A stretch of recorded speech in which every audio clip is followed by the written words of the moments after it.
wabarakatuh. Selamat datang di channel saya, yaitu channel belajar untuk dasar ilmu radiologi. Oleh saya yaitu Dr. Arizal Abdullah. Di sini saya memang berniat untuk belajar ilmu radiologi dalam persiapan saya menghadapi PPDS ilmu radiologi. Yang pertama kita akan belajar mengenai dasar-dasar ilmu radiologi. Nah, apa itu radiologi? Ini hal yang penting ketika kita wawancara saat tes PPDS nanti ditanya apa itu radiologi, kita harus menjawab dengan baik, yaitu ada sebuah cabang ilmu kedokteran yang menggunakan sinar pengion dan non pengion serta gelombang elektromagnetik sebagai alat untuk menegakkan diagnostik dan terapeutik yang menggunakan panduan pencitraan. Di sini kita sebutkan sinar pengion karena seperti X-ray, kemudian non pengion seperti USG, dan gelombang elektromagnetik seperti MRI, seperti itu. Ini bisa digunakan sebagai diagnostik dan terapeutik, yaitu seperti radiologi intervensi seperti itu. Lanjut, sejarah radiologi. Nah, radiologi sinar X pertama kali ditemukan oleh ilmuwan kebangsaan Jerman, yaitu Wilhelm Conrad Rontgen pada tahun 1895 saat dia melakukan eksperimen mengenai sinar katoda di dalam sebuah tabung yang kita kenal dengan tabung sinar X ya. Nah, tabungnya itu mengeluarkan sinar fluoresensi atau yang nantinya akan disebut dengan sinar X. Nah, untuk di Indonesia sendiri ini juga bisa keluar di soal-soal ujian ya. Orang pertama di Indonesia yang pengguna sinar X yaitu orang luar negeri, itu Max Hermann Renoch, yang jari-jarinya juga mulai mengalami kerusakan karena terpapar sinar radiasi. Kemudian kalau untuk Bapak radiologi Indonesia yang sangat terkenal yaitu Wilhelmus Zacharias Johannes. Ini juga bisa keluar daripada soal ujian.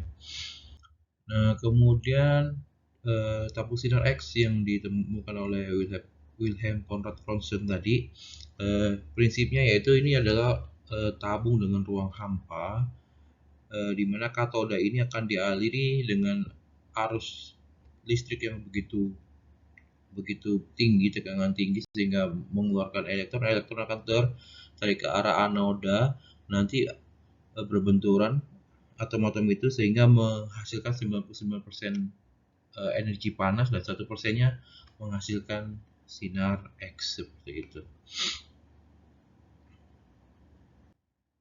Lanjut, sifat sinar X ini juga biasa sering keluar sifat sinar X, yaitu yang pertama mempunyai daya tembus ya. Daya tembus sinar X bergantung pada dua, yaitu pertama KVP, tegangan ya. Semakin tinggi KVP-nya semakin baik penetrasi sinar itu menembus suatu benda. Kemudian kepadatan benda ya. Benda yang berongga dan benda yang mempunyai kepadatan yang tinggi seperti itu akan berbeda daya tembusnya pada terhadap sinar X. Kemudian ada pertebaran, yaitu 1% dari sinar yang dihasilkan oleh tabung sinar X itu dia tidak hanya lurus tapi juga bisa ke kanan, ke kiri, kemana-mana, sehingga dia menghasilkan radiasi hambur.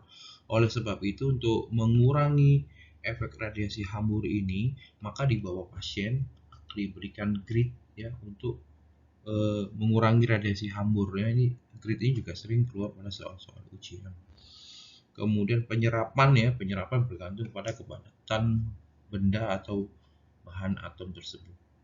Kemudian mempunyai efek fotografik, yaitu dia bisa menghitamkan emulsi AGBR seperti itu. Kemudian fluoresensi yaitu memicu bahan tertentu memancarkan cahaya. Dia juga ada mempunyai sifat ionisasi. Kemudian yang sering keluar itu efek biologis. Yang terakhir efek biologis ya, ada namanya efek stokastik dan efek deterministik.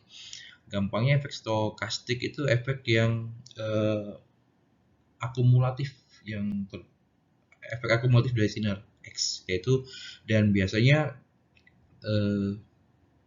terkenanya itu lama, seperti induksi kanker ya. Kalau kita terpajan terlalu sering, nanti kita lama-lama bisa terkena penyakit gitu, karena akumulasi dari paparan sinar X itu. Berbeda dengan efek deterministik, ini adalah efek yang terjadi karena ambang dosis yang terlalu tinggi. Dan memang dengan cara gampangnya yaitu efek deterministik itu efek yang terjadi secara segera seperti itu. Sepertinya kulit bisa melepuh seperti itu atau nekrosis seperti itu. Lanjut, kemudian ada bahaya radiasi dan pencegahannya. Ada beberapa prinsip, yaitu 3 prinsip proteksi radiasi. Yang pertama justifikasi, yang kedua limitasi, dan yang ketiga optimalisasi. Nah, yang justifikasi yang pertama adalah penggunaannya tuh sinar X ataupun yang lainnya. Penggunaannya digunakan jika keuntungannya lebih besar daripada kerugian yang diderita oleh pasien seperti itu. Kemudian ada limitasi, yaitu giliran ambang dosis tidak boleh melampaui yang ditetapkan seperti itu. Kalau ambang dosis untuk pekerja, nah ini juga biasanya keluar ya, untuk dosis pekerja radiasi yaitu dengan batas 20 milisievert per tahun. Itu rata-ratanya selama 5 tahun dan tidak boleh melebihi dari angka 50 milisievert per tahun.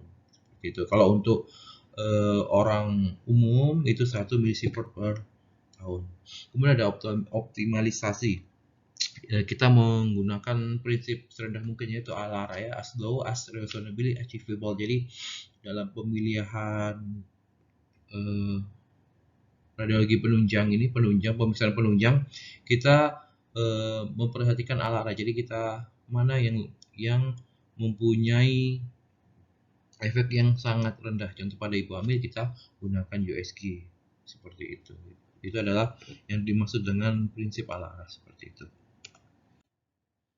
Nah, ini pembatasan dosis sudah sempat saya singgung tadi, ini juga sering keluar ya.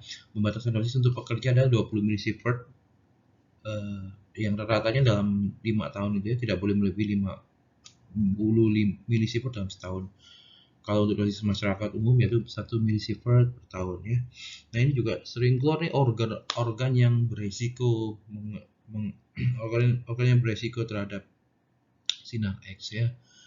Contohnya resiko tinggi itu lambung, usus, paru, dan sumsum tulang. Untuk resiko menengah ada kandung kencing, payudara, hati dan tiroid. Resiko rendah kulit dan tulang. Nah, ada beberapa alat pelindung diri yang digunakan di radiologi. Yang pertama ada gonad seal, kemudian juga ada thyroid seal, dan kita juga bisa menggunakan apron seperti itu. Oke, baik, terima kasih materi hari ini mengenai ilmu dasar radiologi. Sampai jumpa pada materi-materi selanjutnya. Assalamualaikum warahmatullahi wabarakatuh.